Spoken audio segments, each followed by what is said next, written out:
এই পৃথিবীতে সর্বশ্রেষ্ঠ সর্বশেষ মহান নবী মহামানব হিসেবে প্রেরণ করেছেন, যার পরে আর কোনো পয়গাম্বার নবী অবশ্যই এই পৃথিবীতে আগমন করেন নাই, এখনো নেই, ভবিষ্যতেও নবী আসার কোনো সম্ভাবনা আছে নাকি?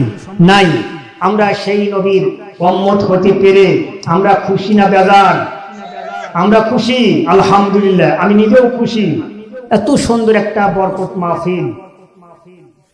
আল্লাহর নবী বলেন, قال النبي صلى الله عليه وسلم اذا مررت رياض الجنه فرضوا قال ما رياض الجنه قال هلاك الذكر।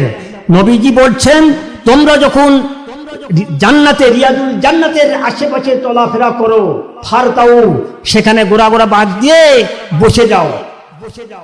قال ما رياض الجنه, সাহাবাগণ আরজ করলেন, ইয়া রাসূলুল্লাহ, রিয়াজুল জান্নাতটা কি?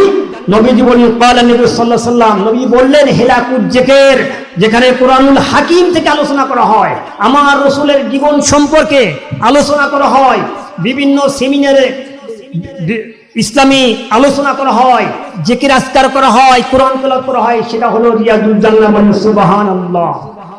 তাহলে কি আপনি বিশ্বাস হয়? আমার তো মনে হয় জান্নাতের মধ্যে কোনো গন্ডগোল আছে? এখানে কি গন্ডগোল আছে? এখানেও গন্ডগোল। তাহলে আল্লাহর রাসূল যে বলছেন একটা রিয়াজুল জান্নাহ, বিশেষ হয়। দেখবেন বাইরে আমার বন্ধুগণ, বসুন বসুন, লক্ষ লক্ষ টাকা খরচ করবে, বসে না দাঁড়িয়ে থেকে চানাচুর চাবায়, দুষ্টামি করে না? কিন্তু দেখেন রহমতের জায়গা, আল্লাহ রসুলের কথা কিভাবে বাস্তব সত্য হয়। একজনও হট্টগোল নাই, কেউ চানাচুরও খায় না, দাঁড়িয়ে চিল্লাচাল্লি করে না, সব বসে যায়। তাহলে এই জান্নাতের মানুষ কেন আসে? লাভ কি? লাভ আছে না?